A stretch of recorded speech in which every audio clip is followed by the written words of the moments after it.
Hi!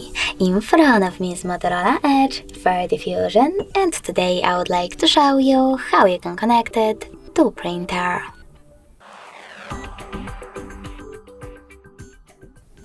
Firstly, just open Settings and click on Connected Devices. Following that, choose Connection Preferences and click on Printing. Now you can click on Default Print Service or choose Add Service and install the best one for your printer. I will go with HP one. When it's ready, you need to go back by choosing the back button twice. Now click on one of your services and tap on the switcher over here if it's not already on. Your device is now looking for a printer. When it finds one, it will connect to it. Thanks so much for watching. If you enjoyed this video, leave a like, comment and subscribe. Bye!